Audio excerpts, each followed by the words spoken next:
আসসালামু আলাইকুম। ইন্দোনেশিয়ার এক স্কুলে পরীক্ষার মাঝে হঠাৎ করেই এক স্টুডেন্টের উপর জিন আসর করে, আর এরপর ওই আসর একে একে ছড়াতে থাকে বাকি স্টুডেন্টদের মধ্যেও। যে বা যারা এই স্কুল থেকে পালানোর চেষ্টা করে তাদেরকে ওই শয়তান জিনটি এক এক করে খুন করে। কেউই জানতো না এই শয়তানি শক্তিটি আসলে কি। এরই মধ্যে ওই শয়তানি শক্তিটিকে আটকাতে এক কবিরাজ আসলে সামনে আসে এই স্কুলের প্রিন্সিপালের অতীতের এক ভয়ানক ঘটনা। কি ছিল সেই ঘটনা? কেনই বা এত বছর পর ওই দিন এই শয়তানি শক্তিটি এই স্কুলের উপর আক্রমণ করেছিল? জানতে হলে দেখতে হবে পুরো গল্পটি হলো সদ্য মুক্তি পাওয়া ইন্দোনেশিয়ান একটি হরর মুভি, যার নাম বাংকু কোসং।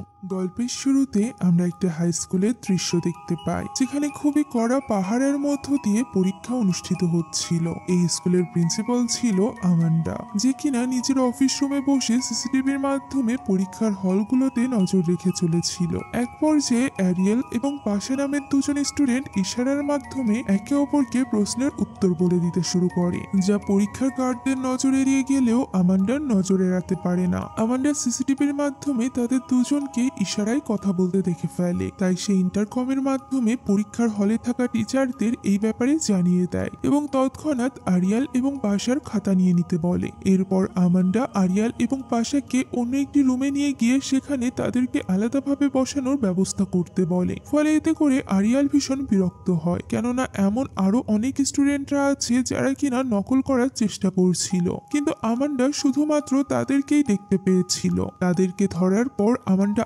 আবারও স্টুডেন্টদেরকে সাবধান করে দেয়, কারণ সে তার এই স্কুলে কোনো রকম অসৎ কর্মকাণ্ড সহ্য করবে না। এরপর সেই পরীক্ষার হলে আবারও ইনকা নামের একজন মেয়ে তার বান্ধবী নালাকে তার খাতাটি দেখাতে বলে। তখন নালাও খুব সতর্কভাবে নিজের খাতাটি ইনকাকে দেখাতে শুরু করে, কিন্তু তখনই পেছন থেকে একজন টিচার তা দেখে ফেলে এবং ইনকা সেই সাথে নালা দুজনেরই খাতা নিয়ে নেওয়া হয়। এরপর তাদের দুজনকেও সেই অন্য রুমে পাঠিয়ে দেওয়া হয়, যেখানে নালাকে এবং ইনকাকে দেখে পাশা অবাক হয়ে যায়। তবে নালা এখানে রেগে গিয়ে ইনকাকে দোষারোপ করতে থাকে, কারণ তার কারণেই নালার খাতাও নিয়ে নেওয়া হয়েছে। এরপর পাশা, আরিয়েল, নালা এবং ইনকাকে ওই রুমে আলাদাভাবে রাখা হয়, যেখানে মিস্টার ইউদি নামের একজন অফিসার তাদেরকে পাহারা দিচ্ছিল। এখানে তাদের চারজনকে চারদিকে মুখ করে বসিয়ে দেওয়া হয়েছিল। এদিকে আমরা আমান্ডাকে নিজের রুম ছেড়ে বেরিয়ে আসতে দেখতে পাই। তখন আমান্ডা লক্ষ্য করে সম্পূর্ণ আকাশ ভয়ঙ্কর কালো মেঘে ছেয়ে গিয়েছে, যেন কি আকাশও কোনো বিপদের পূর্বাভাস দিচ্ছিল। আমান্ডা পাশাদের সেই রুমে যায় এবং বলে তারা সবাই চিটিং করেছে ঠিকই, কিন্তু আমান্ডা তাদেরকে কঠোর কোনো শাস্তি দিতে চায় না। যা শুনে পাশা বলে আমান্ডা হয়তো বা ইচ্ছা করেই তাদেরকে টার্গেট করে এসব কিছু করছে, যার উত্তরে আমান্ডা বলে যদি এমনটাই হতো তবে সে পাশাদেরকে অনেক আগেই ফেল করিয়ে বাড়ি পাঠিয়ে দিত, কিন্তু আমান্ডা চায় না তার ছাত্ররা ফেল করুক। তাই সে পাশাদের নতুন একটি প্রশ্ন এবং খাতা দেয়। এই প্রশ্ন দেখেই তাদেরকে আবারও প্রথম থেকে পরীক্ষা দিতে হবে। এমনকি পরীক্ষা সম্পন্ন করার জন্য আমান্ডা তাদেরকে নির্ধারিত সময়ের পুরো 90 মিনিট দিবে বলে জানায়। সেই সাথে আমান্ডা তাদেরকে এটা বলেও সতর্ক করে দেয় যে যদি তারা কেউ আবারও চিটিং করার চেষ্টা করে তবে তখন তাদেরকে সোজা বাড়ি পাঠিয়ে দেওয়া হবে, যার ফলে তারা সত্যি ফেল করে যাবে। এদিকে অন্য ক্লাসগুলোতে 90 মিনিট সময় শেষ হয়ে গিয়েছিল এবং বেল বেজে উঠেছিল, তাই টিচাররা স্টুডেন্টদের নিজেদের বেঞ্চের উপর খাতাগুলো রেখে উঠে যেতে বলে। কিন্তু তখনই হঠাৎ করে ওই ক্লাসরুমের লাইটগুলো ফ্লিকার করতে শুরু করে। সেই সাথে ইন্দ্রি নামের একজন স্টুডেন্ট খাতার উপর অনবরত আঁকিবুকি করছিল, যেন কি ইন্দ্রির হাত তার নিয়ন্ত্রণেই ছিল না। ইন্দ্রি নিজের ওই হাতকে থামানোর অনেক চেষ্টাও করে, কিন্তু এরই মধ্যে তার পুরো শরীর বেঁকে যেতে আরম্ভ করে এবং ইন্দ্রি যন্ত্রণায় কাতরাতে থাকে, যা দেখে ক্লাসের স্টুডেন্ট এবং টিচাররা আতঙ্কিত হয়ে পড়ে। তারা সবাই মিলে ইন্দ্রিকে শান্ত করার চেষ্টা করছিল। ওই মুহূর্তে আমান্ডাও ইন্দ্রির চিৎকার শুনে ওই ক্লাসে প্রবেশ করে। সে দেখা মাত্রই বুঝে যায় ইন্দ্রি কোনো খারাপ শক্তির বশীভূত হয়ে আছে, কিন্তু আমান্ডা এই ব্যাপারে অন্য টিচারদের কিছুই বলে না, বরং সে তাদেরকে খাতা সাবমিট করার কাজ চালিয়ে যেতে বলে। এরপর আমান্ডা ক্লাস থেকে বেরিয়ে এসে আয়ুব নামের একজন লোককে ফোন করে এবং তাকে ইন্দ্রির উপর আসর করার ব্যাপারটা জানিয়ে দেয়। আমান্ডা আয়ুবকে সাহায্যের জন্য দ্রুত স্কুলে পৌঁছাতে বলে যা শুনে আইয়ুবও খুব শীঘ্রই সেখানে পৌঁছাবে বলে আশ্বাস দেয়। তবে ততক্ষণ পর্যন্ত আমান্ডাকে সে বলে যে স্টুডেন্টদের সাথে নিয়ে সে যেন দোয়া দুরুদ পড়তে থাকে। সেই সাথে তখন আমরা আইয়ুবের সাথে তার এক সহযোগী নাকিলাকেও দেখতে পাই। আইয়ুব নাকিলাকে সাথে নিয়ে স্কুলের পথে রওনা হয়। এদিকে টিচাররা স্টুডেন্টদের শান্ত করার চেষ্টা করছিল। তাদের মতে পরীক্ষার চাপের কারণে অতিরিক্ত চিন্তিত হয়ে পড়ায় ইন্দ্রি এমন আচরণ করেছে। কথা বলা মাত্রই অন্য একজন ছেলেও যেন কারোর বসে চলে আসে। সে চিৎকার করে বলতে থাকে তার প্রচন্ড গরম লাগছে। কথা বলেই ছেলেটি নিজের শার্ট টেনে ছিঁড়ে ফেলতে আরম্ভ করে। ফলে টিচাররা তাকে শান্ত করার চেষ্টা করতে থাকে, কিন্তু এসবের মধ্যে সিসিলি নামের আরো একজন মেয়ে পজেসড হয়ে যায়। সেই সাথে ইন্দ্রিয় এবার পুরোপুরিভাবে পজেসড হয়ে অন্য একজন টিচারের উপর আক্রমণ করে বসে এবং মুহূর্তের মধ্যে সে ওই টিচারকে মেরেও ফেলে। এভাবেই ক্লাসের বেশ কয়েকজন ছাত্রছাত্রী পজেসড হয়ে সবার উপর আক্রমণ করতে আরম্ভ করে, যার ফলে স্টুডেন্ট এবং টিচাররা ভয়ে পালানোর চেষ্টা করে। এসব দৃশ্য আমান্ডাও সিসিটিভির মাধ্যমে দেখছিল, তাই সে আর দেরি না করে তখনই ওই ক্লাসের দিকে দৌড়ে যায়। অন্যদিকে ওই সময় আমরা পাশাদেরকে দেখতে পাই, যারা কিনা এইসব ব্যাপারে কিছুই জানতো না। এক পর্যায়ে হঠাৎ করে তাদের রুমের লাইটগুলো ফ্লিকার করতে শুরু করে, কিন্তু পাশা বা বাকিরা এইসবে পাত্তা না দিয়ে আবারও লিখতে শুরু করে। এদিকে ক্লাসে এক ভয়ানক বিশৃঙ্খলা সৃষ্টি হয়ে গিয়েছিল। বসে আসা স্টুডেন্টরা অন্য স্টুডেন্টদের উপর আক্রমণ করতে শুরু করেছিল। শুধুমাত্র তাই নয়, তারা তো স্বাভাবিক স্টুডেন্টদের মেরেও ফেলছিল। এমনকি পজেসড হওয়া সকল স্টুডেন্টরা যন্ত্রণায় চিৎকার করছিল, যেন কি তাদের পুরো শরীর আগুনের তাপে পুড়ে যাচ্ছিল। আর এই তাপ এতটাই যন্ত্রণাদায়ক ছিল যে কিছু কিছু স্টুডেন্টরা পজেসড অবস্থায় নিজেই নিজেকে শেষ করে দিতে শুরু করেছিল। আর এভাবেই প্রথমে সিসিলি এবং পরবর্তীতে মাহাদি নামের এক স্টুডেন্ট নিজেকে শেষ করে দেয়। এরই মধ্যে একজন স্টুডেন্ট ক্লাসের দরজা খুলে সবাইকে দ্রুত বেরিয়ে যেতে বলে। ফলে কিছু স্টুডেন্টরা ক্লাস থেকে বেরিয়ে যেতে সফল হয়, কিন্তু হঠাৎই ওই স্টুডেন্টটি নিজেই ওই শক্তির বশে চলে আসে এবং এরপর সে আর অন্যদেরকে বেরিয়ে যেতে দেয় না। ফলে আমরা বুঝতে পারি ওই খারাপ শক্তিটি কোনোভাবেই স্টুডেন্টদের বাইরে বেরিয়ে যেতে দিতে চাইছিল না। অন্যদিকে ক্লাস থেকে বেরিয়ে যেতে সফল হওয়া স্টুডেন্টরা স্কুলের গেটের দিকে ছুটে যেতে শুরু করে। যাওয়ার পথে আমান্ডার সাথে দেখা হলে সে ওই স্টুডেন্টদের থামানোর চেষ্টা করে, কিন্তু স্টুডেন্টরা অনেক বেশি ভীত হয়ে পড়েছিল। তাই তারা আমান্ডাকেও দ্রুত পালিয়ে যেতে বলে এবং তাকেও নিজেদের সাথে গেটের কাছে নিয়ে যায়। কিন্তু সেখানকার দারোয়ান কিছুতেই গেট খুলতে চাইছিল না। ফলে বাধ্য হয়ে কিছু মেয়েরা গেটের উপর দিয়ে বেরিয়ে যাওয়ার চেষ্টা করে। তখন ভিনসেন্ট নামের একজন ছেলে পজেসড হয়ে ধেয়ে আসে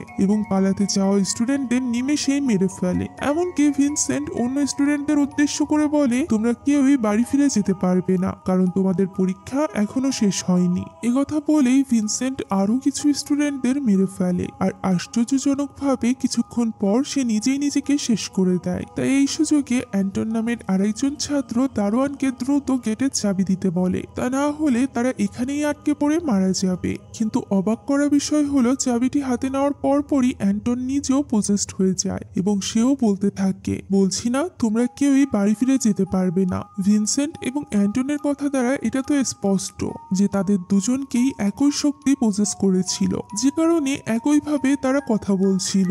এখন এই কথা বলে অ্যান্টন স্টুডেন্টদের উপর আক্রমণ করতে শুরু করে। ফলে নিজের প্রাণ বাঁচাতে একজন মেয়ে অ্যান্টনকে মেরে ফেলতে বাধ্য হয়, কিন্তু তখনই ওই মেয়েটি নিজেও পজেসড হয়ে যায়। ফলে এই সবকিছু দেখে আমান্ডা বুঝতে পারে ওই অশুভ শক্তি কিছুতেই চাইছিল না কেউ যাতে বাইরে যাক। তাই সে দারোয়ানকে বলে যাতে করে সে কিছুতেই গেট না খোলে এবং স্টুডেন্টদের বাইরে যেতে না দেয়। এদিকে ওই মৃত্যুর খেলা সম্পর্কে কিছুই না জানা পাশা এবং বাকিরা তখনও পরীক্ষা দিয়ে চলেছিল।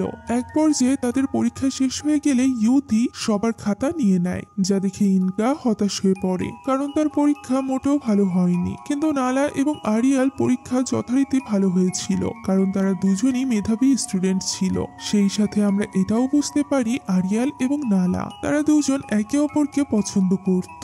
এদিকে মিস্টার দাদাং নামের একজন অফিসার চেক করে দেখতে পায় ক্লাসে এখনো স্টুডেন্টরা পজেস হয়ে আছে। তারা অন্যদের মেরে ফেলার সাথে সাথে নিজেদেরকেও মেরে ফেলছে। এভাবেই আমরা তিনজন স্টুডেন্টকে দেখতে পাই যারা একটি আলাদা ক্লাসে লুকিয়ে ছিল এবং তারা একে অপরকে সান্ত্বনা দেওয়ার চেষ্টা করছিল। তখনই একজন ছেলে দৌড়ে আসে এবং সে ওই স্টুডেন্টগুলোকে ক্লাসের দরজাটি খুলে দিতে বলে, যাতে করে সে নিজেও তাদের সাথে লুকিয়ে থাকতে পারে। কিন্তু ওই স্টুডেন্টরা দরজা দরজা খোলে না এবং ছেলেটিকেও বাঁচাতে চায় না। তখনই ওই শয়তানের বসে থাকা মেয়েটি, যে কিনা অলরেডি নিজেকে শেষ করে দিয়েছিল, সে ওই ক্লাসের বাইরে থাকা ছেলেটির পাশে এসে উপস্থিত হয়, যাকে দেখে ছেলেটি ভীষণ ভয় পেয়ে যায়। কিন্তু তাও ওই অন্য ছেলেরা দরজা খুলে তাকে সাহায্য করে না। তবে তাদের এই স্বার্থপরতা যেন ওই শক্তির ভালো লাগে না, তাই তো ক্লাসের মধ্যে থাকা টেবিল চেয়ারগুলো নিজে থেকেই নড়তে আরম্ভ করে এবং এক পর্যায়ে সেগুলো হাওয়ায় উড়ে এসে ওই 3 জন স্টুডেন্টকে মেরে ফেলে। যা দেখে আমরা বুঝতে পারি এই অশুভ শক্তি এতটাই শক্তিশালী ছিল যে সে শুধুমাত্র মানুষকেই নয়, বরং যে কোনো বস্তুকেই নিজের ইচ্ছামতো ভাবে পরিচালনা করতে পারত। অন্যদিকে স্কুলে চলতে থাকা এই মৃত্যুর খেলা দেখে আমান্ডা ভীষণ ভীত হয়ে পড়েছিল, তাই সে নিজেই অফিসে লুকিয়ে থাকে। তখন মিস্টার দাদাং এসে তাকে ক্লাসের খবরাখবর জানায় যে এখনো পর্যন্ত স্টুডেন্টরা ওই শয়তানি শক্তির বশে এসে একে অপরকে মেরে ফেলছে। তাই আমান্ডা সকল স্টুডেন্টদের উদ্দেশ্যে ইন্টারকমে একটি ঘোষণা দেয়, তাদের এই স্কুল এখন এক ভয়ানক সন্ত্রাসের কবলে পড়ে গিয়েছে, যেখান থেকে তাদের কারোর বেরিয়ে আসা সম্ভব নয়। কিন্তু পাশা এবং ওই বাকি 3 জন স্টুডেন্ট তখনও এই ব্যাপারে কিছুই জানতো না। ফলে তারা আবারও আমান্ডার উপর রেগে যায়, কারণ তারা ভাবছিল আমান্ডা তাদেরকে সন্ত্রাসী বলে সম্বোধন করছে। ঠিক ওই মুহূর্তে আমান্ডা সব স্টুডেন্টদের উদ্দেশ্য করে বিষয়টি পরিষ্কার করে বলে যে তাদের স্কুলের উপর এক ভয়ানক শয়তান আক্রমণ করেছে। তবে সেই স্টুডেন্টদের এই নিয়ে ভয় পেতে নিষেধ করে, কারণ খুব শীঘ্রই একজন তাদের সাহায্য করার জন্য আসতে চলেছে। অর্থাৎ আমান্ডা এখানে আয়ুবের কথা বলছিল। তাই যতক্ষণ যাবৎ আয়ুব না এসে পৌঁছায় ততক্ষণ আমান্ডা স্টুডেন্টদেরকে নিজেদের মনোবল শক্ত করতে বলে এবং পূর্ণ ঈমানের সাথে দোয়া দুরূদ পড়তে বলে, কারণ এখন একমাত্র দোয়াই তাদেরকে এই বিপদের হাত থেকে রক্ষা করতে পারবে। আমান্ডার এই ঘোষণা স্কুলের বিভিন্ন স্থানে লুকিয়ে থাকা ছাত্রছাত্রীরা শুনতে পায়, তাই তারাও মনে প্রাণে দোয়া পড়তে আরম্ভ করে। এখন এরপর আমান্ডা দাদাংকে স্কুলের পেছনের গেটে পৌঁছে অপেক্ষা করতে বলে এবং আয়ুব পৌঁছানো মাত্র তাকে জানাতে বলে। তবে দাদাং তো ওই গেটে যেতেই ভয় পাচ্ছিল। ভয়ে ভয়ে সে সেদিকে এগোচ্ছিল, ঠিক তখনই আমরা দেখতে পাই 2 জন মেয়ে লুকিয়ে তার পিছু করছে। অন্য একটি দৃশ্যে আমরা সেই ছেলেটিকে দেখতে পাই, যে কিনা তখনও কোনো একটি রুমে লুকানোর চেষ্টা করছিল। এক পর্যায়ে ছেলেটি স্কুলের মেডিকেল রুমে গিয়ে পৌঁছায় এবং সেখানকার দরজাটি নিজে থেকেই খুলে যায়। ফলে ছেলেটিও আর কোনো উপায় না পেয়ে মেডিকেল রুমের ভেতর প্রবেশ করে। তখনই ওই দরজা আবারও নিজে থেকেই বন্ধ হয়ে যায়। এরপর ছেলেটি একটি বেডের নিচে লুকিয়ে পড়ে, কিন্তু পাশে থাকা পর্দার আড়ালেই সে একটি মেয়ের মৃতদেহ ঝুলতে দেখতে পায়, যা দেখে ছেলেটি ভীষণ ভয় পেয়ে যায়। নিজেকে কোনো মতে সামলে সে আবারও চেক করে, তখন সে দেখতে পায় সেখানে কেউই নেই। ফলে তার মনে হয় সে হয়তো বা ভুল কিছু দেখেছে, কিন্তু পরক্ষণেই সে আবারও ওই স্থানে একটি মেয়েকে গলায় দড়ি দিয়ে ঝুলতে দেখতে পায়, যে মেয়েটি ছেলেটিকে দেখা মাত্রই খুবই ভয়ানক একটি হাসি দেয়। অন্যদিকে স্টুডেন্টদের দোয়া পড়ার কারণে কিছু সময়ের জন্য সবকিছু শান্ত হয়ে যায়, কিন্তু ওই শয়তানকে থামানো এতটাও সহজ ছিল না। তাই কিছুক্ষণের মধ্যেই ওই শয়তান নিজের শক্তি দ্বারা ক্লাসরুমের টেবিল এবং চেয়ার ব্যবহার করে লুকিয়ে থাকা স্টুডেন্টদের উপর আক্রমণ করতে শুরু করে। ফলে সবাই আবারও ভীত হয়ে পড়ে। এভাবেই রাত নেমে আসে। শেষমেশ আয়ুব ও নাকিলাকে সাথে নিয়ে স্কুলে এসে পৌঁছায় এবং পেছনের গেটে যাওয়া মাত্রই তারা দাদাংকে দেখতে পায়। তাদেরকে দেখা মাত্রই দাদাং দূর থেকে চাবি ছুঁড়ে মারে এবং আয়ুবদের ভেতরে প্রবেশ করতে বলে, কেননা দাদাং জানতো যদি সে গেট খোলার চেষ্টা করে তখন ওই ইবলিশ শয়তান তার উপরও আক্রমণ করবে। ফলে আয়ুবরা নিজেরাই গেট খুলে ভেতরে প্রবেশ করে। ঠিক ওই মুহূর্তে দাদাং এর পিছু পিছু আসা ওই 2 মেয়ে এই সুযোগে গেট দিয়ে পালানোর চেষ্টা করে। ফলে ইবলিশ তার অদৃশ্য শক্তি দ্বারা প্রথমে ওই মেয়েদেরকে আটকে নেয়, আর এরপর সে ওই মেয়েদের মধ্য থেকে একজনকে বশে নিয়ে নেয় এবং আয়ুবদের উপরই আক্রমণ করতে উদ্যত হয়। কিন্তু তার আগেই নাকিলা ওই মেয়েটিকে থামিয়ে দেয় এবং নিজের শক্তি দ্বারা মেয়েটিকে শান্ত করতে সক্ষম হয়। ইতিমধ্যে নাকিলা এবং আয়ুব বুঝে গিয়েছিল এই স্কুলটিতে কোনো এক অশুভ শক্তি ঘিরে ধরেছে। ওই মুহূর্তে দাদাংও জানিয়ে দেয় ইতিমধ্যে ভেতরে অনেক স্টুডেন্ট এবং টিচার মারা গিয়েছে। তাই আর দেরি না করে আয়ুব এবং নাকিলা আমান্ডার সাথে দেখা করতে চলে যায়, যেখানে আমান্ডা তাদেরকে জানায় ওই অশুভ শক্তি অনেক আগেই ক্লাসগুলোতে আক্রমণ শুরু করেছিল। তবুও তারা আয়ুবের উপর বিশ্বাস রেখে এতক্ষণ যাবৎ সবাই মিলে দোয়া পড়ে গিয়েছে। এখানে নাকিলা তার শক্তি দ্বারা অনুভব করতে পারে এই শয়তানটি ছিল প্রচন্ড শক্তিশালী। এই শয়তানের শক্তির সাথে সাথে নাকিলা অসহনীয় উত্তাপ এবং প্রতিশোধের স্পৃহাও অনুভব করতে পারছিল, যার অর্থ হলো এই অশুভ শক্তি প্রতিটি স্টুডেন্টের প্রাণ না নেওয়া নেওয়া পর্যন্ত শান্ত হবে না। একথা শুনে আমান্ডা আইয়ুবকে কোনো এক বিশেষ দোয়া পড়ার কথা বলে, কিন্তু আইয়ুব জানায় ওই দোয়াও এই অশুভ শক্তিকে বেশিক্ষণ থামিয়ে রাখতে পারবে না এবং এটি স্টুডেন্টদের মেরে ফেলার জন্য যে কোনো কিছু করতে পারে। তাই এবার আইয়ুব আমান্ডার কাছে স্কুলের সিসিটিভি ফুটেজগুলো দেখতে চায়। অন্য একটি দৃশ্যে স্কুলের মিউজিক রুমে আমরা 3 জন স্টুডেন্টকে লুকিয়ে থাকতে দেখতে পাই। তখনই ওই অশুভ শক্তি সেখানে এসে হানা দেয়। প্রথমে ওই অশুভ শক্তি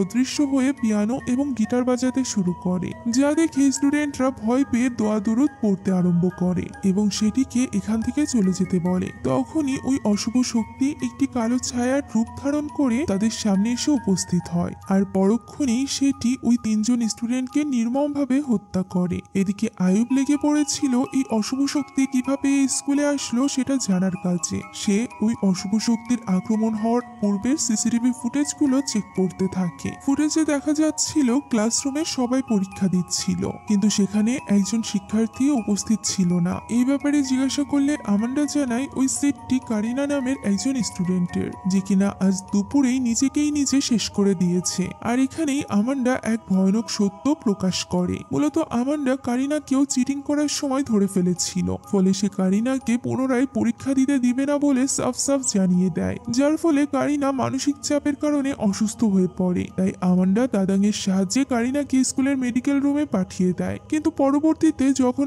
আমান্ডা কারিনাকে চেক করতে যায়, তখন সে দেখতে পায় কারিনা ওই মেডিকেল রুমে গলায় দড়ি দিয়ে নিজেকে শেষ করে দিয়েছে। অর্থাৎ তখন ওই মেডিকেল রুমে আমরা যে মেয়েটির মৃতদেহ ঝুলতে দেখেছিলাম সেটি আর কেউ নয়, বরং এই কারিনাই ছিল। এই ঘটনা শুনে আইয়ুব অবাক হয়ে জিজ্ঞাসা করে যে আমান্ডা কেন এই ব্যাপারে পুলিশকে ডাকেনি। উত্তরে আমান্ডা বলে এই ব্যাপারে পুলিশকে সে জানাতে চেয়েছিল, কিন্তু ওই সময় পুলিশ ডেকে আনলে অন্য স্টুডেন্টদের পরীক্ষা বিঘ্নিত হতো, তাই বাকি স্টুডেন্টদের ভবিষ্যতের কথা ভেবে আমান্ডা তখনই পুলিশকে ডাকেনি। সে ঠিক করেছিল পরীক্ষা শেষ হওয়া মাত্রই সে পুলিশকে ডাকবে। সে চাইছিল না শুধুমাত্র কারিনার জন্য বাকি সব স্টুডেন্টদের পরীক্ষা বিঘ্নিত হোক, কারণ যে করেই হোক না কেন স্টুডেন্টদের ফাইনাল পরীক্ষার রেজাল্ট ঘোষণা করা আবশ্যিক ছিল, যাতে করে প্রতি বছরের মতো এবারও তাদের স্কুল রেজাল্টের দিক থেকে সবার উপরে থাকে। ফলে এইসব শুনে আইয়ুব এবং নাকিলা বুঝতে পারে এই অশুভ আত্মাটি আর কারণ নয়, বরং ওই স্টুডেন্ট কারিনারই ছিল,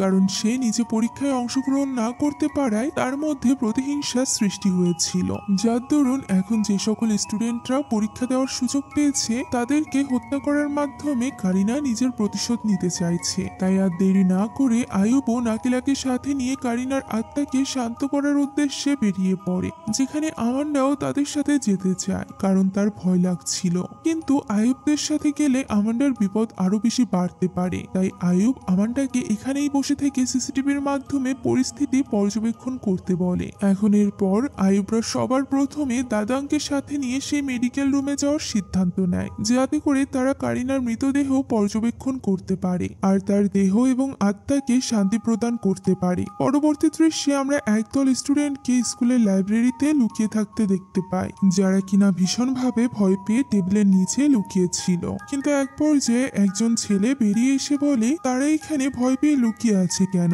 বাইরে তো সবকিছু একদমই স্বাভাবিক মনে হচ্ছে। একথা বলেই দুটি ছেলে ল্যাবরেটরি থেকে বেরিয়ে পড়তে আরম্ভ করে। ঠিক তখনই বন্ধ দরজার নিচ থেকে ওই অশুভ আত্মার কালো ছায়াটি ল্যাবরেটরির ভেতরে প্রবেশ করে আর সেখানে থাকা সব স্টুডেন্টদের মেরে ফেলে। এদিকে আইয়ুব এবং নাকিলা দাদাংকে সাথে নিয়ে মেডিকেল রুমে পৌঁছে যায়, যেখানে তারা কারিনার মৃতদেহের পরিবর্তে সেই ছেলেটির লাশ ঝুলতে দেখতে পায়, যার উপর কারিনার আত্মা আক্রমণ করেছিল। ফলে এইসব দেখে দাদাং ভয় পেয়ে যায় এবং জানায় সে কারিনার মৃতদেহটি দড়ি থেকে নামিয়ে পাশের বেডে রেখে দিয়েছিল। যা শুনে আইয়ুব এবং নাকিলা বুঝতে পারে কারিনা আগে থেকেই জানতো তারা তার মৃতদেহের খোঁজে এখানে এসে পৌঁছাবে, তাই কারিনা আগে থেকেই মৃতদেহটি সরিয়ে ফেলেছে। এখন আইয়ুব ওই ছেলেটির মৃতদেহ দড়ি থেকে নামিয়ে ফেলার সিদ্ধান্ত নেয় এবং এই কাজের জন্য দাদাংকে সাহায্য করতে বলে। তবে ততক্ষণে ওই অশুভ শক্তি দাদাংকেও বশীভূত করে ফেলেছিল, যার দরুন দাদাং আইয়ুব এবং নাকিলার উপর আক্রমণ করতে উদ্যত হয়। এখন নিজেদেরকে বাঁচাতে আইয়ুব একটি পবিত্র এবং শক্তিশালী ছুরি বের করে, সেটিকে দিয়ে সে দাদাংয়ের শরীরের সাথে স্পর্শ পরিয়ে সূরা পড়তে আরম্ভ করে, যার দরুন কারিনার আত্মা দাদাংয়ের শরীর থেকে বের হয়ে যায় ঠিকই, কিন্তু এতে করে দাদাংয়ের পুরো শরীর ঝলসে যায় এবং সে মারা যায়। এরপর আমরা আমান্ডাকে দেখতে পাই, যে কিনা তখন সিসিটিভির মাধ্যমে স্কুলের অবস্থা পর্যবেক্ষণ করছিল, কিন্তু এক পর্যায়ে হলরুমে কিছু একটা দেখে সে ভীষণ ঘাবড়ে যায়। এরই মধ্যে আইয়ুবরাও সেখানে চলে আসে এবং আমান্ডাকে দাদাংয়ের মৃত্যুর ব্যাপারে জানায়। তখন আমান্ডাও আইয়ুবদের হলরুমের একটি সিসিটিভি ফুটেজ দেখায়, যেখানে কিছুক্ষণ আগেও কয়েকজন স্টুডেন্ট এবং একজন টিচার লুকিয়ে ছিল, কিন্তু এখন তাদের মধ্য থেকে কেউই ওই হলরুমে নেই, এমনকি তাদের মৃতদেহ সেখানে ছিল না। সেই সাথে আমান্ডা আরো লক্ষ্য করে ওই স্টুডেন্টদের মধ্য থেকে উপস্থিত একজন মেয়ে তাদের স্কুলের ছাত্রীই ছিল না। তখন আইয়ুবরাও ওই মেয়েটিকে ক্যামেরার দিকে তাকিয়ে অদ্ভুতভাবে হাসতে দেখে। সেই সাথে অন্য একটা মেয়ে আচমকা ক্যামেরার সামনে এসে দাঁড়িয়ে পড়ে এবং হলরুমের ক্যামেরাটিও বন্ধ হয়ে যায়। ফলে হলরুমে থাকা স্টুডেন্ট এবং টিচারের কোনো বিপদ হয়েছে একথা বুঝতে পেরে আইয়ুবরা সেদিকে রওনা হয়। অন্যদিকে চিটিং করার দায়ে সেই অন্য রুমে বন্দী থাকা পাশা, এরিয়েল, নালা এবং ইনকা এখনো পর্যন্ত তারা তো এই স্কুলে ঘটে চলা এই মৃত্যুর খেলা সম্পর্কে কিছুই জানতো না, কিন্তু ইহুদি কোথাও না কোথাও বিপদ আজ করতে পারছিল, তাই সে পাশাদের ওই রুম থেকে বের হতে মানা করে এবং আমান্ডার নির্দেশ মতো সেখানেই বসে তাদেরকে দোয়া পড়তে বলে। পরীক্ষা শেষ হওয়ার পরও এতক্ষণ যাবৎ আটকা থাকায় তারা বেশ বিরক্ত হয়ে ওঠে। চিটিং করে তারা এমন কোন বড় পাপ করেছে যার কারণে তাদেরকে এতক্ষণ যাবৎ এখানে দোয়া পড়তে বলা হচ্ছে। ফলে শেষ পর্যন্ত তারা সবাই বিরক্ত হয়ে ওঠে এবং এই রুম ছেড়ে বেরিয়ে যেতে শুরু করে। ইহুদি তাদেরকে আটকানোর অনেক চেষ্টা করেও ব্যর্থ হয়। ঠিক তখনই কারিনার হিংস্র আত্মা ইনকাকে বশীভূত করে ফেলে, যার দরুন প্রথমে ইনকা নিজেদের পরীক্ষার ওই খাতাগুলো ছিঁড়ে ফেলে এবং এরপর সে সবার উপর আক্রমণ করতে শুরু করে। ইহুদি, পাশা এবং আরিয়াল মিলে ইনকাকে আটকানোর চেষ্টা করেও ব্যর্থ হয়, কারণ তার এই ভয়ঙ্কর শক্তির সামনে টিকে থাকা একেবারেই অসম্ভব ছিল। ফলে সবাই ভয় পেয়ে ওই রুম ছেড়ে পালিয়ে যাওয়ার চেষ্টা করে। ঠিক ওই মুহূর্তে ইনকা দেওয়াল বেয়ে আবারও সামনে এসে তাদের পথ আটকায়। ইনকা একই সাথে পাশাদেরও ভয় দেখাতে থাকে এবং বশীভূত হওয়ার দরুন প্রচন্ড যন্ত্রণায় কাতরাতেও থাকে। ফলে এইভাবে এক পর্যায়ে ইনকা নিজেই সিঁড়ি থেকে লাফ দিয়ে নিজেকে শেষ করে দেয়। এদিকে আইয়ুবরা সেই হলরুমে গিয়ে পৌঁছায়, যেখানে সত্যি তারা ওই লুকিয়ে থাকা স্টুডেন্ট এবং টিচারকে জীবিত বা মৃত কোনো অবস্থাতেই খুঁজে পায় না। এখানে নাকিলা কারিনার সেই বেঞ্চটি স্পর্শ করার মাধ্যমে ভিশনের মধ্য দিয়ে একটি পরিত্যক্ত বাড়ি দেখতে পায়, যা দেখে সে বুঝে যায় ওই টিচারকে এবং স্টুডেন্টদেরকে আত্মার অন্ধকার জগতে নিয়ে গিয়ে বন্দী করে রাখা হয়েছে। আইয়ুব জিজ্ঞাসা করে কারিনার আত্মা কিভাবে এই কাজ করেছে।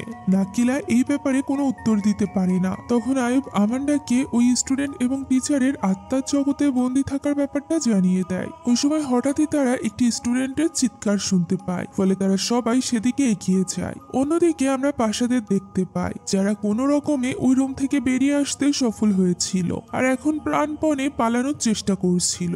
ইনকার সাথে হাতাহাতির দরুন আহত হয়ে পড়ায় এরিয়েল পাশাকে নিজের পিঠে করে নিয়ে দৌড়াচ্ছিল, কিন্তু এক পর্যায়ে পাশাও আত্মার বশীভূত হয়ে যায় এবং নিজের বন্ধু এরিয়েলের গলা চেপে ধরে। ফলে এরিয়েলকে বাঁচাতে ইহুদি পাশাকে মারতে শুরু করে, কিন্তু এরিয়েল উল্টো এর প্রতিবাদ করে, কারণ সে জানতো পাশা আত্মার বশে থেকে এমনটা করছে, তাই তাকে মারা নিয়ে তার সাথে ইহুদির ঝগড়াঝাটি বেঁধে যায়। এরই মধ্যে পাশা আবারও এরিয়েলদের উপর আক্রমণ করতে আরম্ভ করে, তাই তারা দৌড়ে বাথরুমের ভেতর লুকিয়ে পড়ে। সেখানে পাশা আসলে এরিয়েল তার হুঁশ ফেরানোর চেষ্টা করে এবং মনে করিয়ে দেয় যে সে তার বন্ধু। ফলে কিছু সময়ের জন্য পাশাও শান্ত হয়। পাশা ঠিক হয়ে গিয়েছে ভেবে এরিয়েল দরজা খুলে দিতে চায়, কিন্তু তখন পাশা আবারও হিংস্র হয়ে তাদের উপর ঝাঁপিয়ে পড়ার চেষ্টা করে। ইহুদি তাদেরকে বাঁচিয়ে নেয়। সেই সাথে পাশাও সেই অসহনীয় উত্তাপ অনুভব করতে শুরু করে, যার ফলে সে যন্ত্রণায় ছটফট করতে থাকে। বেস্ট ফ্রেন্ডের এমন অবস্থা দেখে এরিয়েল নিজেই ভেঙে পড়ে। এক পর্যায়ে পাশাও অন্যদের মতো এই অসহনীয় কষ্ট সহ্য করতে না পেরে বিল্ডিং এর উপর থেকে ঝাঁপ দিয়ে নিজেকে শেষ করে ফেলে। ফলে পাশা মারা গিয়েছে বুঝতে পেরে এরিয়েল কান্নায় ভেঙে পড়ে। তখন নারা তাকে সান্ত্বনা দেওয়ার চেষ্টা করে। নিজেকে কিছুটা সামলে এরিয়েল ওয়াশরুমে যায়, যেখানে সে হঠাৎই কোনো এক মেয়ের কান্নার শব্দ শুনতে পায়। তখন ইহুদি চেক করে সেখানে একটি স্টুডেন্টকে দেখতে পায়, যার নাম ছিল লিন্ডা। লিন্ডা নালার বন্ধু ছিল। ফলে একে অপরকে জীবিত দেখে নালা এবং লিন্ডা দুজনেই ভীষণ খুশি হয়ে যায়, কিন্তু এরিয়েল এখনো পর্যন্ত বুঝতে পারছিল না তাদের স্কুলে এসব কি হচ্ছে। তাই সে এই ব্যাপারে ইহুদিকে জিজ্ঞাসা করে। উত্তরে ইহুদি জানায় সে সে নিজেও জানে না এসব কি হচ্ছে। এদিকে আইয়ুবরা সেই চিৎকারের পিছু করতে করতে প্লেগ্রাউন্ডে চলে আসে, যেখানে তারা পতাকার স্ট্যান্ডের সাথে একটি মেয়েকে উল্টোভাবে ঝুলে থাকতে দেখতে পায়, যে কিনা বাঁচার জন্য আর্তনাদ করছিল। আমান্ডা জানায় এই মেয়েটিই হলো কারিনা, কিন্তু আইয়ুব জিজ্ঞাসা করে আমান্ডা তো বলেছিল কারিনা মারা গিয়েছে। উত্তরে আমান্ডা বলে হয়তো বা সে তখন ভুল দেখেছিল। এখন যেহেতু কারিনা সশরীরে জীবিত অবস্থায় তাদের সামনে আছে, তাই সে দ্রুত আইয়ুবদেরকে কারিনাকে নামিয়ে আনতে বলে। নাকিলাও ঠিক তাই করে, কিন্তু তারা খুব ভালো করেই জানতো এটা কারিনা নয়। ফলে আইয়ুব নাকিলাকেও এই ব্যাপারে সাবধান করে দেয়, কিন্তু আমান্ডা কারিনাকে জড়িয়ে ধরে, কারণ সে ভেবেছিল কারিনা সত্যি নিজেকে শেষ করে দিয়েছে এবং সে এর কারণে নিজেকেই দোষী মনে করেছিল। তবে এখন কারিনাকে জীবিত দেখে সে অনেকটা স্বস্তি বোধ করছিল। পরক্ষণেই কারিনা নিজের আসল রূপ দেখাতে শুরু করে এবং এতগুলো স্টুডেন্ট মারা যাওয়ার জন্য সে শুধুমাত্র আমান্ডাকেই দায়ী করে। সেই সাথে ওই অশুভ শক্তি আইয়ুবকে উদ্দেশ্য করে বলে তাদের অনেকদিন পর পুনরায় দেখা হয়েছে, যা শুনে আইয়ুব ওই আত্মাকে জিজ্ঞাসা করে সে আসলে কে। উত্তরে আত্মাটি বলে আইয়ুব কি সব ভুলে গিয়েছে? তার তো কিছুতেই তাকে ভোলার কথা না, কারণ একদিন আইয়ুবই এই শয়তানকে নরকে পাঠিয়ে দিয়েছিল।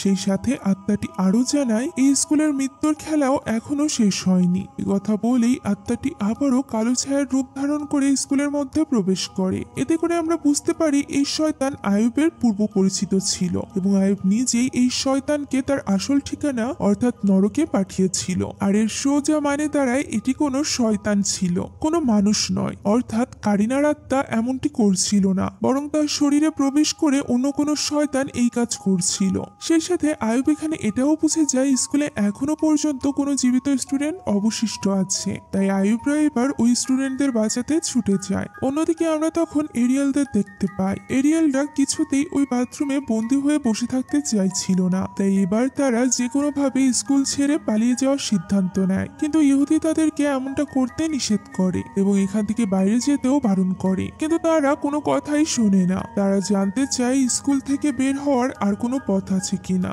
উত্তরে ইহুদি স্কুলের পেছনের গেটটির কথা জানায়, তবে ইহুদির ধারণা ছিল যে এখান থেকে যাওয়ার চেষ্টা করলে তারা নিশ্চিত বিপদের সম্মুখীন হবে। তখন নালা বলে তারা ইহুদির কথা মতো দোয়া দরুদ পড়তে পড়তে ওই গেটের দিকে যাবে, এতে করে আর কোনো খারাপ শক্তি তাদের কোনো ক্ষতি করতে পারবে না। এ কথা বলেই তারা সবাই মিলে পেছনের গেটে পৌঁছানোর উদ্দেশ্যে বেরিয়ে পড়ে। এদিকে এরিয়ালদের খুঁজতে খুঁজতে আইয়ুবরাও ওই রুমে এসে পৌঁছায়, কারণ এখন শুধুমাত্র তারাই এই স্কুলে জীবিত ছিল। সেখানে পৌঁছে তারা ইনকার মৃতদেহ দেখতে পায়, কিন্তু আমান্ডা এইসব রক্তাক্ত মৃতদেহ দেখে এতটাই ভীত হয়ে পড়েছিল যে এখন সে আর এইসব নিজ চোখে দেখতে চাইছিল না। তাই সে দূর থেকে আইয়ুবদেরকে জানায় এখানে মোট 5 জন সদস্য থাকার কথা। ফলে তখন নাকিলাও তার শক্তি দ্বারা অনুভব করার চেষ্টা করে এবং জানতে পারে এখানে কিভাবে ওই শয়তান ইনকাকে বশ করেছিল এবং আরিয়ালদের উপর আক্রমণ করেছিল।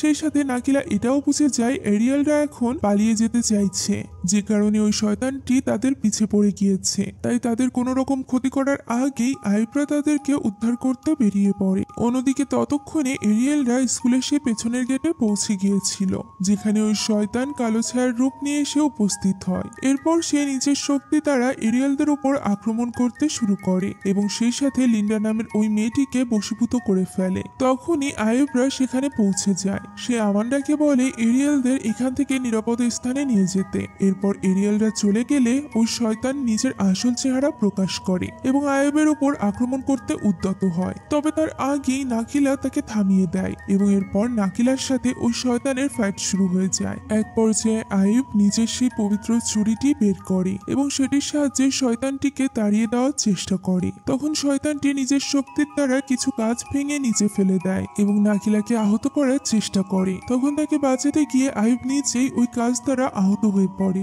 এবং একটি বড় কাঁচের টুকরো তার কাঁধে বিঁধে যায়। সেই সাথে ওই পবিত্র ছুরির শক্তির কারণে শয়তানটিও আপাততের জন্য সেখান থেকে চলে যায়। এরপর আমান্ডা এবং বাকিরা মিলে আইয়ুবকে একটি ক্লাসরুমে নিয়ে যায় এবং তাকে একটি টেবিলের উপর শুইয়ে দেয়। তখন আইয়ুব জানায় কারিনার প্রতিশোধ পরায়ণ আত্মাকে আসলে প্রচন্ড শক্তিশালী এক শয়তান জিন নিয়ন্ত্রণ করছে। এই শয়তান জিনটির নাম হলো ওজাং পাগাত। এটা মূলত কারিনার হিংসাত্মক আত্মাকে নিজের উদ্দেশ্য পূরণের পুতুলের মতো করে ব্যবহার করছে। শুধুমাত্র তাই নয়, এই শয়তানটিকে আমান্ডাও আগে থেকেই চেনে। ফলে এবার নিজের মৃত্যু অবধারিত বুঝতে পেরে আইয়ুব ওই বন্দী থাকা স্টুডেন্টদের স্টুডেন্টদেরকে উদ্ধার করার দায়িত্ব নাকিলার উপর দিয়ে দেয়। আয়ুব নাকিলাকে সেই সমস্ত শক্তি এবং পন্থা অবলম্বন করতে বলে যা এতদিন আয়ুব তাকে শিখিয়েছিল।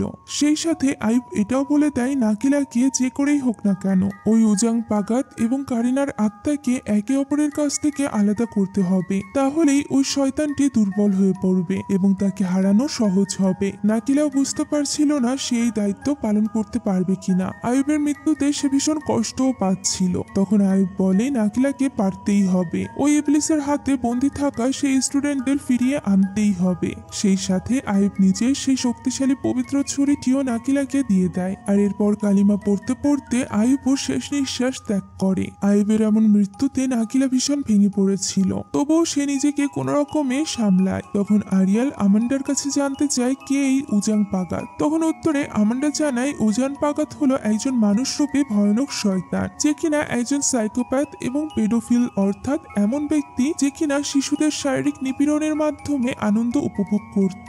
তখনই আমরা অতীতের একটা দৃশ্য দেখতে পাই। আমান্ডা যখন ছোট ছিল তখন একদিন স্কুল থেকে বাড়ি ফেরার পথে একজন লোক সেখানে দাঁড়িয়ে বাঁশি বাজাচ্ছিল। এই লোকটি হলো উজাং পাগাত। আর তার এই বাঁশি কোনো সাধারণ বাঁশি ছিল না। এই বাঁশির সুরের দ্বারাই উজাং পাগাত আমান্ডাকে পুরোপুরিভাবে নিজের বশীভূত করে ফেলেছিল, যার ফলে সে আমান্ডাকে নিজের বাড়িতে নিয়ে যায় এবং সেখানে নিয়ে সে আমান্ডাকে একটা খাঁচায় বন্দি করে ফেলে, যেখানে আমান্ডার মতো আরো অনেক কিশোরী বন্দি অবস্থায় ছিল। উজাং পাগাত ওই খাঁচা থেকে একটি মেয়েকে বের করে আনে এবং খুবই নৃশংসভাবে তাকে হত্যা করে। আর এইভাবেই নিজের কালো জাদুর শক্তি বাড়ানোর জন্য উজাং পাগাত প্রতিদিন একটি করে কিশোরী মেয়েকে হত্যা করত। উজাং পাগাতের কাছে বন্দী থাকা বেশিরভাগ মেয়েরাই আমান্ডার বাবার স্কুলে ছিল।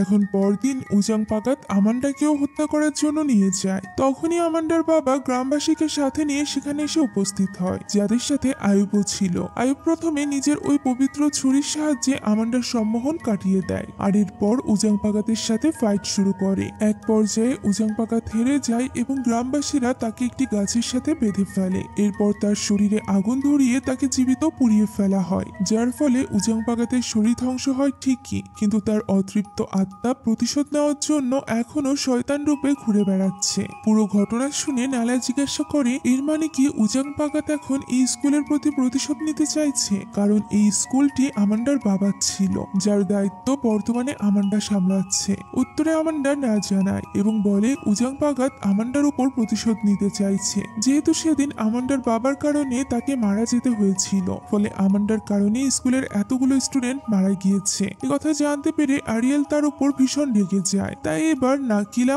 উজাং পাগাতকে হারানোর জন্য আমান্ডার সাহায্য চায়। নাকিলা প্রথমে আমান্ডাকে কারিনার সেই বেঞ্চে বসতে বলে, কারণ উজাং পাগাত ওই বেঞ্চটিকে একটি পোর্টালের মতো ব্যবহার করে কারিনার আত্মাকে নিজের বশীভূত করে চালনা করছে। তাই এটা বন্ধ করার জন্য আগে আমান্ডাকে কারিনার ওই বেঞ্চের স্থান দখল করতে হবে, যার ফলে তারা উজাং পাগাতের সেই আত্মিক জগতে পৌঁছাতে সফল হবে, যেখানে সে ওই স্টুডেন্টদের বন্দি করে রেখেছে। ফলে আমান্ডাও স্বেচ্ছায় এই কাজটি করতে রাজি হয়ে যায়, কারণ সে জানে এই সব কিছু তার কারণেই হচ্ছে। তাই এখন সে নিজেই দায়িত্ব নিয়ে স্টুডেন্টদের প্রাণ বাঁচাতে চাইছিল। এখানে নাকিলা আরিয়ালদের উদ্দেশ্য করে বলে তাদের দোয়া পড়ার শক্তি দ্বারা নাকিলা এবং আমান্ডা উজাং পাগাতের আত্মিক জগতে প্রবেশ করতে সফল হবে। সেই সাথে নাকিলা টেবিলের চারপাশে কিছু জ্বলন্ত মোমবাতি রেখে যায়, যে মোমবাতিগুলোর আলো বেড়ে যাওয়া মাত্রই নাকিলা আরিয়ালদের এই বেঞ্চটিতে আগুন ধরিয়ে দিতে বলে, যার ফলে কারিনার আত্মা উজাং পাগাতের কাছ থেকে পৃথক হয়ে যাবে এবং তারা ওই স্টুডেন্টদের বাঁচাতে সফল হবে। যা শুনে ইহুদি জিজ্ঞাসা করে যে যদি তারা এই বেঞ্চটি পুড়িয়ে ফেলে তাহলে আমান্ডা এবং নাকিলা ওই জগৎ থেকে কিভাবে ফিরে আসবে। উত্তরে নাকিলা তাদের জন্য চিন্তিত হতে নিষেধ করে এবং আশ্বাস দেয় যে তারা ঠিকই সবাইকে নিয়ে ফিরে আসবে। এখন চলে যাওয়ার আগে আমান্ডা নালা এবং আরিয়ালকে উদ্দেশ্য করে বলে আমান্ডা তাদের যোগ্যতা সম্পর্কে খুব ভালো করেই জানে, সেটাও জানে পরীক্ষায় পাওয়া কয়েকটা নাম্বার তাদের ভাগ্য নির্ধারণ করবে না। যা শুনে আমান্ডা নালা এবং আরিয়ালকে ভালো রেজাল্টের জন্য এতটা উদ্বিগ্ন হতে নিষেধ করে, যতটা উদ্বিগ্ন হলে তারা বেঁচে থাকার আসল আনন্দটাই ভুলে যাবে। সেই সাথে আমান্ডা এটাও বিশ্বাস করে নালা এবং আরিয়াল নিজেদের যোগ্যতার দ্বারাই একদিন নিজেদের সুন্দর ভবিষ্যৎ গড়ে তুলতে সক্ষম হবে। এইসব বলা শেষে নাকিলা আমান্ডার হাত ধরে এবং মন্ত্র পড়তে শুরু করে। এভাবেই তারা দুজন উজাং পাগাতের সেই আত্মিক জগতে গিয়ে পৌঁছায়, যেখানে তারা সেই পরিত্যক্ত বাড়িটি দেখতে পায়, যে স্থানে উজাং পাগাত বসবাস করত। ওই বাড়িতেই সেই স্টুডেন্টদের বন্দি করে রেখেছিল। ফলে টিচার এবং স্টুডেন্টদের দেখা মাত্রই আমান্ডা তাদেরকে ডাকতে আরম্ভ করে, কিন্তু তারা সবাই সম্মিলিত হয়ে থাকায় কেউ কোনো সাড়া দেয় না। এখন আমান্ডা এবং নাকিলা সেখানেই কারিনার মৃতদেহটিও পড়ে থাকতে দেখতে পায়। তখন উজাং পাগাত ওই স্টুডেন্টদের মধ্য থেকে একজনকে হত্যা করার জন্য নিয়ে আসে। নাকিলা এবং আমান্ডা তার সামনে চলে আসে এবং নাকিলার সাথে উজাং পাগাতের ফাইট শুরু হয়ে যায়। এই সুযোগে আমান্ডার টিচার এবং স্টুডেন্টদের ছাড়িয়ে নেওয়ার চেষ্টা করে, কিন্তু উজাং পাগাতের শক্তির সামনে নাকিলা কিছুতেই টিকতে পারছিল না, যে কারণে এক পর্যায়ে নাকিলা হেরে যেতে আরম্ভ করে। তখনই নাকিলাকে বাঁচাতে আমান্ডা পেছন থেকে উজাং পাগাতের উপর আক্রমণ করে। ফলে উজাং পাগাত আহত হয়ে যায় এবং সেই সাথে ওই মোমবাতিগুলোর আলো বেড়ে যায়। তখনই ইহুদি কারিনার ওই বেঞ্চে আগুন ধরিয়ে দেয়, যার ফলে উজাং পাগাতের ওই বাড়িতেও আগুন ধরে যায়। তাই এবার তাকে পুরোপুরি ধ্বংস করে দিতে আমান্ডা উজাং পাগাতকে সাথে নিয়ে ওই আগুনের মধ্যে ঝাঁপিয়ে পড়ে। ফলে উজাং পাগাতের সাথে সাথে আমান্ডারও মৃত্যু হয়। আর এভাবেই স্টুডেন্টরা এবং নাকিলা আত্মিক জগৎ থেকে বেরিয়ে আসতে সক্ষম হয়। এভাবেই আমান্ডার ত্যাগের কারণে উজাং পাগাতের অশুভ আত্মা চিরদিনের মতো ধ্বংস হয়ে যায় এবং স্টুডেন্টদেরও প্রাণ রক্ষা পায়। সেই সাথে ওই পুরো স্কুলটিতে আগুন ধরে যায় এবং নাকিলা সহ বাকি সবাই কোনো মতে সেখান থেকে নিরাপদে বেরিয়ে আসে। এই দৃশ্যের মধ্য দিয়ে এই মুভিটি এখানেই শেষ হয়ে যায়। যদিও বাকি জিনের মুভিগুলোর মতো এই মুভিটা অতটা ভালো ছিল না, তবুও ইন্দোনেশিয়ান মুভি হওয়ায় আমার কাছে মোটামুটি ভালোই লেগেছে। আপনাদের কাছে কেমন লাগলো তা কমেন্টে জানাতে ভুলবেন না। সেই সাথে আমাদের চ্যানেলে নতুন হয়ে থাকলে please subscribe to our channel. Thank you so much for watching this video.